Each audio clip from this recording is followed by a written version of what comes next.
सो ठीक है सीटा दरकार ना अब इसमें तो सारा अछंती सर क्लास स्टार्ट हेली हां सर जॉइन कर जाय सर शायद अच्छा जीवो तो मग कथा भी सर देख मग कथा क्लास सर देख कथा हां सर लंच करेगी लंच करे बोलता हां से पळे बजे सर ठीक है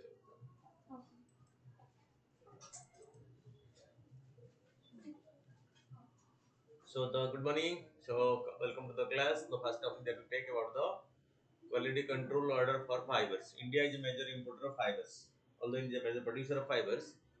As India produces textiles in large quantity, so also we import fibers. Quality control order has been issued to fibers, cotton, polyester, and viscose that constitute the basic raw material for majority of the Indian textile and clothing industry.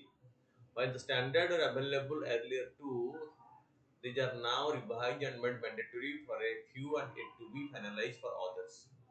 The international manufacturers of these fibers who supply to India are also mandated to get a certificate from the Bureau of Indian Standards (VIS), which is the certifying authority for the quality control order. Why the fiber cover under this quality control order? The Indian textile and clothing industry consumes both indigenous and imported fibers and filaments used in the textile sector. The import of for different regions, cost competitiveness because they're cheaper, non-availability in domestic market, insufficient production, or to meet a specified demand of the overseas buyers because they want specific product, the raw material of which is imported, not available in the country. The main aim of the quality control order is to control import of quality and cheaper item and to ensure that customers get quality products when they are depending on Indian market, they should assure that they are getting the quality product from India. And quality product can only be produced when the raw material is qualitatively utilized in that. And that quality raw material is imported, quality control is to be ensured. The entire supply chain from the textile manufacturers to the exporter has to so far focus on quality standard prescribed by the buyers. Okay. What challenges does the new mandate brings? India imports annually 50,000 to 60,000 tons of viscose fiber and its variants such as modal and tensile LF from nearly 20 countries. In the case of polyester, almost 90,000 tons of polyester fiber and 1.2 lakh tons of the POY polyester partially oriented yarn are imported annually to India because India has a very big textile industry and these quantity are imported annually by India for this particular purpose. The overseas fiber manufacturers sell not only to India but to other countries too.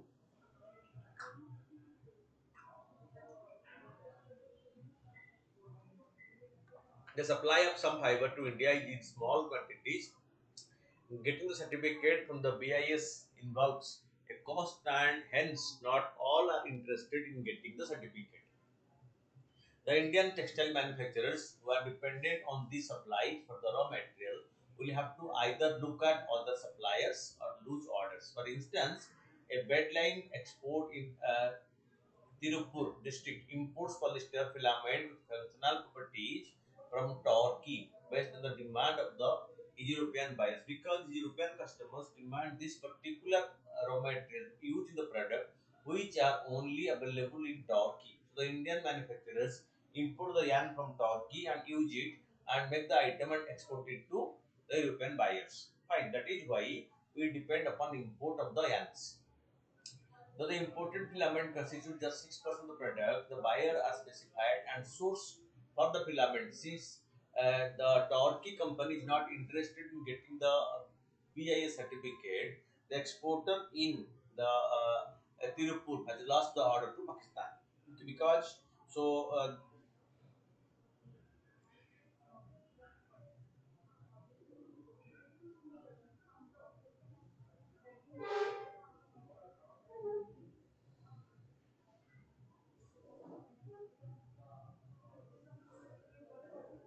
okay, so because the Turkey company being a very small amount being purchased from it, is not interested to get the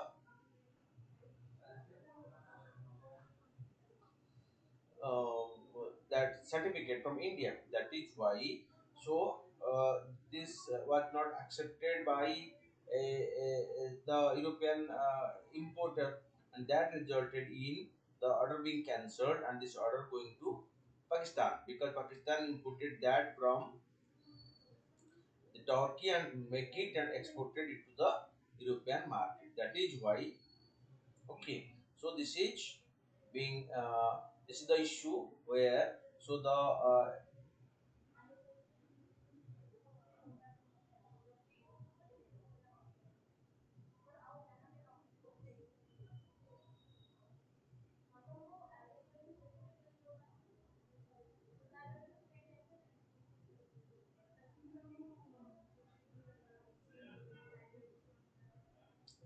okay. So furthermore, BIS officials have to visit the manufacturing unit abroad before issuing the certificate, and this process is yet to be completed for all suppliers who have applied for the BIS registration.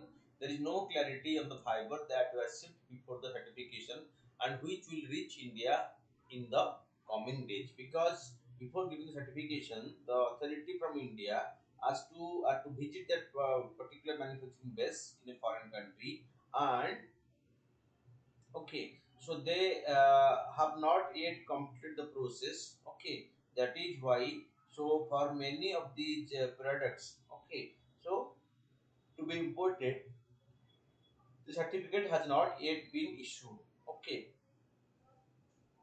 the textile buyer, be it domestic or international, have established a supply chain over the years, and when there are constraints before the certification, the value chain is disrupted. Because on this particular ground, if the supply chain is interrupted, so then what happened? Ultimately, the product demand is reduced. That led to a drastic fall in the business, and that led to a negative impact. That is why, although this is a good step, that this certification is good for India to ensure quality, but in the absence of proper means expeditious facilitation of the government and other thing, it is not possible to follow the things on all the imported items. And other result of that, so what happened? So this the India is facing a hurdle in getting all the orders of raw material from abroad. But why India has done this? India has done this only because to ensure that quality products are sent from India, and this quality maintenance being the responsibility of the government. Government want to make the change, but this change is no doubt good, but to ensure the change, the government machinery should be gear off, and the that outside suppliers must be convinced by the government what is going to be the advantage to them once they get themselves registered for this particular issue. Fine. Then the why this was the way forward? Be it viscose or polyester, some variety of the fiber have special functional properties and separate HS, harmonized commodity description and coding system. A code when imported, but these are bundled in the quality control order and thus have uniform quality standards. The textile industry imports just small quantity of such fiber, and restricting its availability will deny Indian consumers of niche products. The textile industry is of the view that import of specialty fiber that are used as blends with other fibers should be made available without restrictions. Also, any overseas applicant for the BIS certificate should get it without delay after inspection. Several textile units use lower grade fibers that are generated from rejects and waste, and these are not covered under the quality control order. There is also fear of cost going up for basic garments. Further, polyester spoon yarn mill in the MSME sector need capital support to set up labs to test products. The quality control order should be implemented only after the ambitious ambiguities are cleared and the anomaly set right, say the industry. Because without clearing, establishing the quality control laboratory and providing facility, if this is ensured, then it will be at a loss to the manufacturers, and ultimately it will definitely affect Indian export to the outside world, and the Indian long market in some country.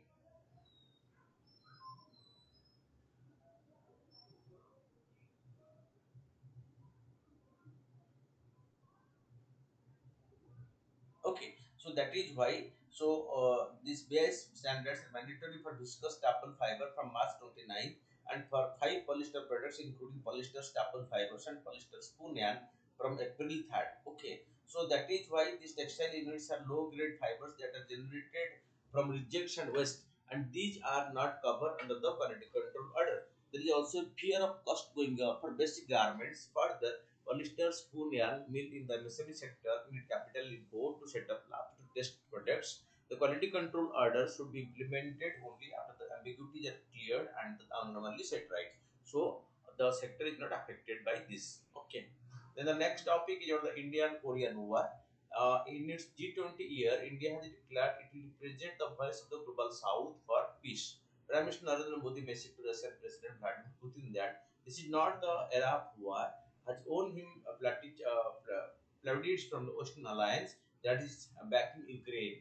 It has given rise to expectation in some quarter that India, which often cast itself in the role of the Vishwaguru, would use its good offices with both Kiev and Moscow to help bring the war to an end.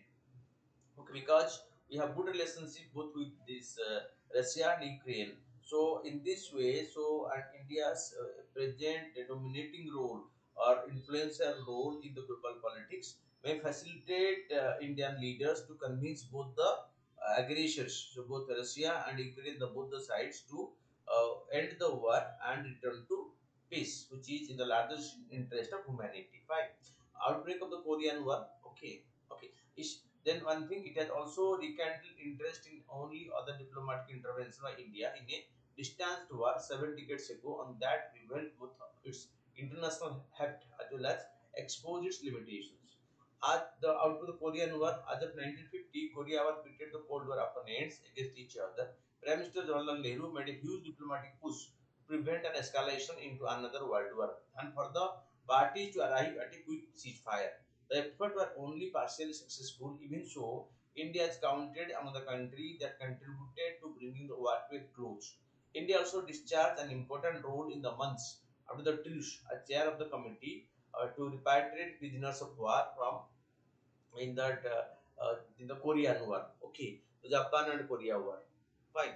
In 2013 essay between the blocs India and United Nations and ending the Korean War, published in the Journals of Korean Studies, British historian Robert Warner documented the efforts of Nehru and his envoy to bring the war to a swift conclusion, prevent the event from adopting a policy that might lead to its escalation, and reconcile the divergent positions of the two superpower blocs. Okay, because it was although fought between Korea and Japan, but both the superpowers, Russia and USSR and Russia, US and USA on the opposite side. A couple of attempts by India to bring about the ceasefire ended in failure. However, in 1952, proposals for the exchange of prisoners enabled the July 1953 Armistice Agreement, which marks 70 years this year. On June 25, 1950, North Korea forces invaded South Korea. The peninsula has been divided at the end of World War II, North Korea being a supporter of the Soviet Russia, and South Korea being a US under the US patron. Okay, along with the 38th parallel line, or the dividing line between North and South Korea. The Soviet and US forces occupying the North and the South respectively, because North Korea occupied the Soviet forces and South Korea by the forces of the United States of America. In 1948, after the two Koreans declared themselves separate countries and held their own election, the occupying forces departed. However, neither the North nor the South accepted the other, and to this date, both claim the entire Korean peninsula and the island on their side. On either side at their own territory. Although it is more than 70 years, still the rules, no, it has not been settled out properly. At that time of invasion, India was among the 6 non-permanent members of the Security Council and held its rotating presidency that month. Three resolutions on the war came up in quick succession. The USSR was boycotting due to the UN's refusal to replace Taiwan with People's Republic of China, the Security Council, and with no threat of the Soviet veto, the US moved the first resolution on the same day as the invasion, calling for a withdrawal of the North troops from the South Territory. India voted in favor, pleasantly surprising the US. India's UN representative uh, Venigal Rao and the UK representatives persuaded the US to tone down the language of the resolution, calling the North's action a breach of peace rather than act of aggression. Fine. The second US sponsored resolution on June 22nd, 27th asked UN members to offer such assistance as may be necessary South Korea to repeal the invasion. President Harry Truman announced he would deploy the Seventh Fleet, okay, to the Taiwan Strait and step up assistance to the French in the Indochina. Rao initially refused to vote, but Nehru eventually accepted the resolution after the British High Commissioner in India conveyed this was no room for neutrality when it comes to aggression. When it is aggression, not when it is aggression, there is no neutrality. So we should take a resolution. India abstained on the third resolution on July 7th, which gave US forces command over combined international forces under the UN auspices. Not wanting to be seen as a shrinking an international call to duty by the UN, India sent the 60th Parachute Field Ambulance, which did outstanding work treating wounded soldiers. Nehru's view at this time was that giving the People's Republic of China admission into Security Council could provide resolution in Korea. The USSR returned to the Security Council at the end of August and blocked further US resolution, including one on sanctioning China. Due to Soviet veto, the US shifted the action to the UN General Assembly. Here, India failed in an effort to block the US British resolution for UN forces to crush into North Korea. As international troops crushed the 30th parallel, China forces entered the fray, and it seemed the crisis might spiral out of control. Nehru's proposal for a truce and talk with the communist side on Korea and Taiwan after cessation of hostility found traction at the UN. Rao was appointed to three-member committee to come up with a ceasefire proposal that were overwhelmingly approved by the General Assembly. That means here the Indian diplomats succeeded in preventing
okay.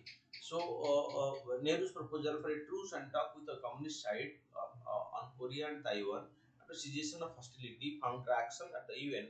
Rao was appointed to a three-member committee to come up with ceasefire proposals that were overwhelmingly approved by the General Assembly. But China rejected the proposal, and in February 1951, the US resolution in the General Assembly for sanctioning China was adopted with a deceptive majority. Stung by repeated failure, Nehru pulled out. Indian prisoners of war. Month later, in 1952, when the Panmunjom talk for a armistice between the UN and the communist side, comprising China and the North Korea officials, unraveled over the fate of the prisoners of war, India got into act again. The UN negotiators insisted that no prisoners of war could be repatriated against his will. By their count, only 70,000 to unlike 70,000 prisoners in their custody wanted to be sent back. The communists wanted to full exchange. Nehru put the forceful VK Krishna Menon on the job of finding way to break the impasse. Backed by Britain and Canada, Menon proposed a commission of four representatives, two from each bloc: Sweden, Switzerland, Czechoslovakia, and Poland, plus a fifth country as umpire that could take charge of all prisoners of war at war end. Those willing to go to be repatriated would be sent home immediately. The fate of the unwilling should be decided over the next 6 months. The United General Assembly adopted the proposal, with the Soviet bloc opposing and China rejecting. This had to be shelved, means slightly changed. But when armistice negotiations resumed in April 1953, the proposal became the basis for eventual solution on the business of war. A neutral nation representation committee was set up with the same four members. India was selected to the chair the committee. Nehru sent Lieutenant General S.K. Timaya for the job and P.N. Hosker as his political advisor. The committee could hold the business war for 90 days. The Korean conference could discuss the fate of the unrepatriated for 30 days. After this, the prisoners could be either released or handed over to the Union General Assembly. Major General SSP Thorat was appointed commander of the custodian force of India, which could take custody over 22,000 prisoners who were already to go back. Fine. And the armistice agreement was signed in July 1953. The world grappled to find an end to this war in Ukraine. President Zelensky's invitation to President Jinping to visit his country has led to speculation that Beijing, after stitching of the Saudi-Iran peace deal, might be this reading for a more high-profile peacemaking role. Brazil's President Inacio Lula La de Silva has also said we want to launch a peace club of countries, including China and India, that can work together to find a way out of in Ukraine. Any role India might want to play is likely to be informed by its experience in trying to end another war 70 years ago. That is why the present Indian role in ending the Russia-Ukraine war is being weighted with much hype expectation by the global community. National Company Law Appellate Tribunal. The National Company Law Appellate Tribunal upheld the rupees 1,333 crore fine imposed on Google by the Competition Commission of India. Why the CCI has imposed the fine about the National Company Law Board? The National Company Law Appellate Tribunal is the appellate tribunal to hear and dispose of appeals against any direction, issue or decisions made or order passed by the Commission, the Competition Commission of India. The CCI is a statutory body to ensure free and fair competition in the country. The tribunal was formed as an appellate authority to aggrieved persons against the order of National Company Law Tribunal, which were passed under the Section 61 of the Insolvency and Bankruptcy Code 2016. National Company Law Appellate Tribunal was formed on 1st July 2016 by the central government under the Company Act 2013. The National Company Law Appellate Tribunal was formed as a body with an appellate jurisdiction at the same time when the NCLT was established as a major reform as per powers granted to the Ministry of Corporate Affairs, India. Fine. The mandate, the tribunal is responsible for hearing appeals from the orders of National Company Law Tribunals starting on 1st July 2016. The tribunal also hears appeals from orders issued by Insolvency and Bankruptcy Board of India under Section 202 and Section 211 of the Insolvency and Bankruptcy Code. It also hears appeal from any direction issued, decision made, or order passed by the Competition Commission of India and the National Financial Reporting Authority. Benches and appeals. National Company Law Appellate Tribunal has a principal bench in Delhi and other ones in Chennai.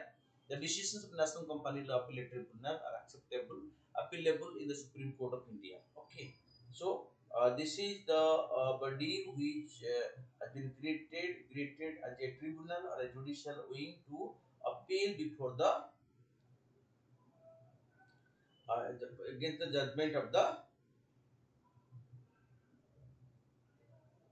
Competition Commission of India. In case anyone is not satisfied with this, he can go and appeal at this particular juncture.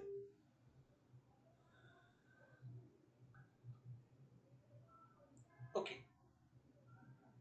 Then structure of this NCLAT.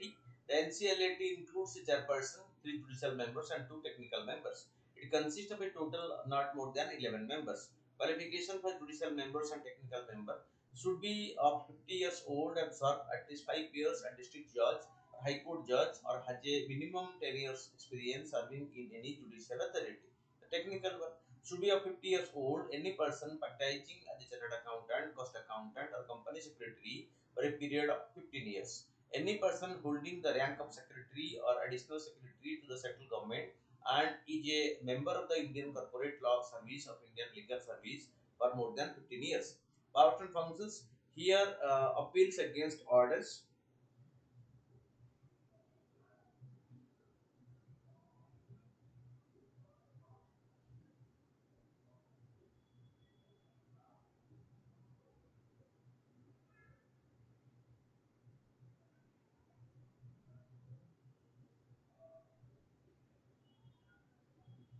Okay, the NCLT includes a person who is members and two technical members. Should have 50 years old. Any person practicing a chartered accountant, cost accountant, company secretary for a period of 15 years. Okay, here appeals against orders issued by the Competition Commission of India and Insolvency Act, Bankruptcy Board of India. Fine. So then the next topic is rising Antarctic ice melt will dramatically slow global ocean flow. Study says. Fine.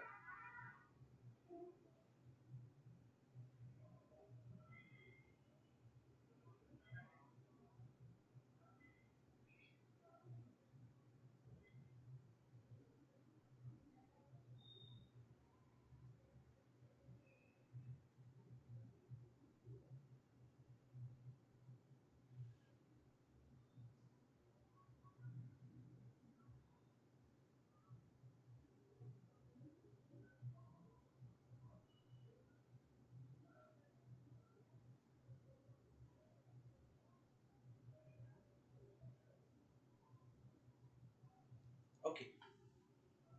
So rapidly melting Antarctic ice is dramatically slowing down the flow of water through the world's ocean and could have a disastrous impact on global climate. The marine food chain and even the stability of ice shelves, new research has found. The overturning circulation of the ocean, driven by the movement of denser water towards the seafloor, helps deliver heat, carbon, oxygen, and vital nutrients around the globe. But deep ocean water flow from the Antarctic could decline by 40% by 2050, according to study published recently in the Journal of Nature. Why the study found? What the study found? As temperature rises, fresh water from Antarctic is melting ice into the ocean, reducing the salinity and density of the surface water and diminishing the downward flow of the sea's bottom.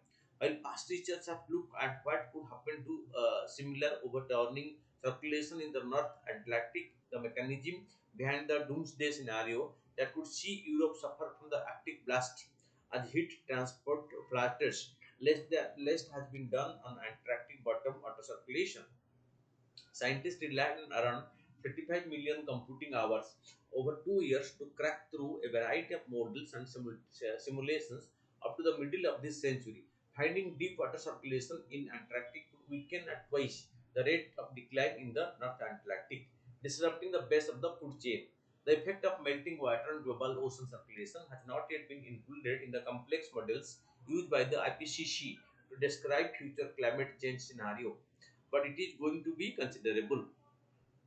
Ocean overturning always nutrients to rise up from the bottom, with the southern ocean supporting about three-quarter of the global phytoplankton production, the base of the food chain. If sinking near Antarctica slow down, it ultimately slow down the whole circulation and so also reduce the amount of nutrients that get returned from the deep ocean back up to the surface, leaving more than CO2 in the atmosphere. The study's finding also suggests the ocean could not be able to absorb as much carbon dioxide as its upper layer become more stratified, leaving more CO2 in the atmosphere. The study showed that warm water intrusions in the Western Antarctica ice shelf should increase, but it did not look at how this might global food chain and the marine ecosystem. Okay. Then the next topic is the rare diseases. All drugs and food for special medical purposes imported for personal use for the treatment of all rare diseases listed under the National Policy for Rare Disease 2021 have been exempted from basic custom duty by the central government. Due to exemption, the exemption has been granted by the Central Board of Indirect Taxes and Custom (CBIC). It has been granted by substituting drugs, medicines, or food for special medical purposes instead of drugs or medicines. Now, in order to avail of this exemption, the individual importer has to produce a certificate from the central or state director of health services or district medical officer, civil surgeon of the district. Exemption have also been already been provided to specified drugs for treatment of spinal muscular atrophy or Edukmen's muscular dystrophy. Okay. So this is what the government has announced policy changes in import duty to ease the healthcare cost of rare diseases, full exemption from basic custom duty on imported drugs and special medical foods for personal use in the treatment rare diseases. Certificate from the health authority required for individuals to get exempted. Previously, drug medicines life-saving drugs having concessional rate. Then that Premolage used in cancer treatment also fully exempted from the basic custom. Rare diseases can range from 10 lakhs to over 1 crore per year. That is why these drugs are right now being exempted from the duty. Drug on special food required for the treatment of those diseases are expensive and need to be imported. These exemptions will result in substantial cost saving and provide much needed relief to patients. What is the tax on life-saving drugs and medicines? Drugs, medicines generally attracts basic custom duty of 10%, while some category of life-saving drug vaccine attract a concession rate of 5% or nil. But is a rare disease. Rare disease is a health condition of low prevalence that affects a small number of people compared with other prevalent diseases in the general population. They estimated that globally around 6,000 to 8,000 rare diseases exist, with new rare diseases being reported in the medical literature regularly. However, 80% of all rare disease patients are affected by approximately 350 rare diseases. Okay, rare diseases includes genetic disorder, rare cancer, infectious tropical diseases, and degenerative diseases. 80% of the rare diseases are genetic in origin and hence disproportionately impact children. There is no universally accepted definition of a rare disease. Different countries define rare disease differently. Okay, so then coming to the answer writing, hate speech impedes pluralism and diversity by lending a polarization in the society. In this context, discuss the reason behind the increasing incidence of hate speech in India.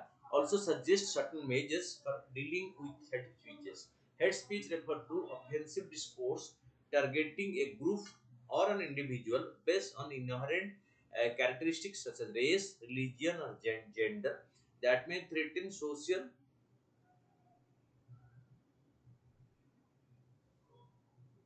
Okay, that social speech. According to the National Crime Record Bureau, there has been a six-fold increase in the hate speech crime in the country between 2014 to 2020. Supreme Court has time and again reiterated that there is no scope for hate crime in the name of religion in a secular country like India, and it is the primary duty of the state to protect its citizens from such crimes. Reason behind increasing incidence of hate speech in India and negative stereotypes, the unfair practices in society generate discriminatory institution structures and norms that validate and sustain unequal social relations. This leads to some people think of other as inferior and less worthy of respect. Nexus between religion and politics. Communalizing agents often use hate speech to polarize the people in the name of religion for electoral gains. Because of communal hate speeches, India has witnessed many riots, and the most recent riot was in Delhi in 2020. Role of social media. The range and anonymity of social media platforms make them vulnerable to misuse.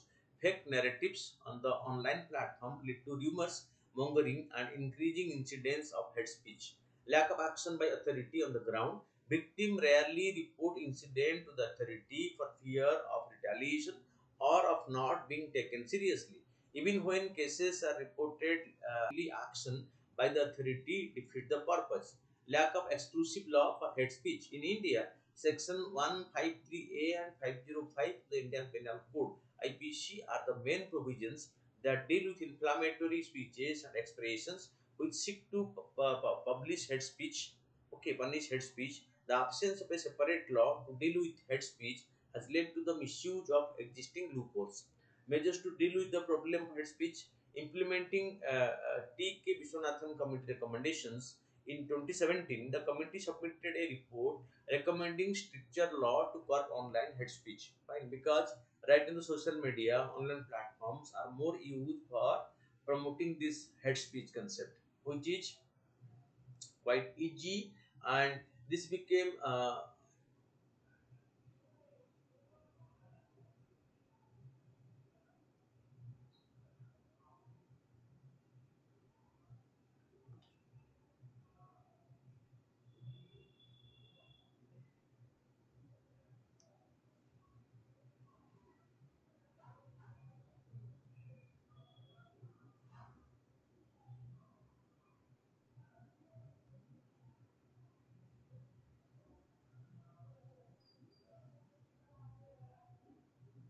okay.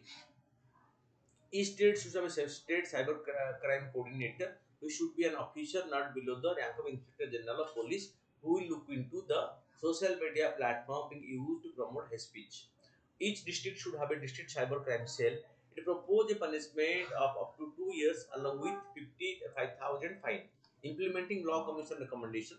The Law Commission in its 267th report suggested amendment to the Indian Penal Code by adding new provisions on prohibiting incitement to hatred following section 153B of IPC and causing fear, alarm or provocation of violence in certain cases following section 505 of IPC. Using an alternate dispute resolution mechanism, it is a better way to address the problem of hate speech by means of negotiations, mediations and arbitration. Education and awareness. The education system in India can help to promote tolerance, compassion, and respect towards others. People should be made aware of the importance of diversity, a plural society, and how it contributes to India's unity. Regulating social media and mainstream media. The emergence of social media has created multiple platforms for the production, packaging, and dissemination of hate speech. Supreme Court has also flagged concern with respect to hate speech on TV debates. Therefore, steps should be taken for regulating these mediums. Fine. Hate speech threatens two key doctrines of democracy: the guarantee of equality into consideration. The dimension of hate speech will be reduced in the country. Then coming to the MCQs, the first Geneva Convention, the third Geneva Convention applies to prisoners of war (POW). The Geneva Convention have been ratified by all UN member states. Under the Rome Statute of the International Criminal Court, it is the ICC that has jurisdiction in respect of war crimes. Both 1, 2, 3 are correct for question number 1. Which of the following are effect of global warming? Melting of polar ice, increasing energy consumption, rise of sea level. All are related to the global warming concepts. All of these. With reference to with the following are correct about National Company Law Tribunal. It is a quasi judicial body set up to govern companies established under the Company Act 2013. It is based on the recommendation of the Justice Iradi Committee. So here both 1 and 2 are correct. French Tiger Reserve, often mentioned in news, is one of the premier tiger reserve in India and first one to straddle across two states. Which are the following two states? It is spread over Madhya Pradesh and Maharashtra. Answer is A. Consider the following statement about the rare disease. It is also known as orphan disease, affect only a small number of people. That is correct. Okay. So most of the rare diseases are genetic in origin and so disproportionately impact children. That is also correct. Matchmaker Exchange, the platform launched by India to share rare disease data. So here 1, 2, 3, all the three are correct. Boundary line 30th parallel is between North and South Korea. North-South Korea boundary line is 30th parallel. Okay. In the context of Indian history, which of the following state are correct regarding Vaikom Satyagraha? Vaikom Satyagraha, it was Satyagraha against unsustainability, okay, and caste discrimination. Mahatma Gandhi participated in Satyagraha. There is no participation of women in Satyagraha. This is wrong. One participated. So 1 and 2 are correct because 3 is incorrect. Fine. Because women also participated in this. With reference to EOS 6 Earth Observatory Satellite 6 Earth Observation Satellite 606 satellite, consider the following: the US 6 third generation satellite in the OceanSat series. Fine. And the US 6 is envisaged to observe ocean polar data, sea surface temperature, and wind vector data to use oceanography, climate, and meteorological applications. Both 1 and 2 are correct. Then to 9, with reference to new Bureau of Indian Standards, BIS Act 2016, consider the following. The Act establishes the BIS as a national standard body in India. It is correct. It makes hallmarking of precious metal article voluntary. It's compulsory, not voluntary. It's now compulsory. Quality control orders are issued by various ministry, department of government of India in the exercise of the power conferred by the Act stipulating conformity of products to Indian standard. Here 1 and 2, 1 and 3 are correct. 2 being incorrect because hallmarking is not voluntary, became made compulsory. Okay. Following statement: the Shanghai Cooperation Organization is an intergovernmental organization, international permanent organization. So it is definitely China, Russia, India are founding members. So India is not a founding member. Only 1 is correct, 2 is incorrect. This way, keep on watching regularly.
ଖାଇକି ଆସିଥା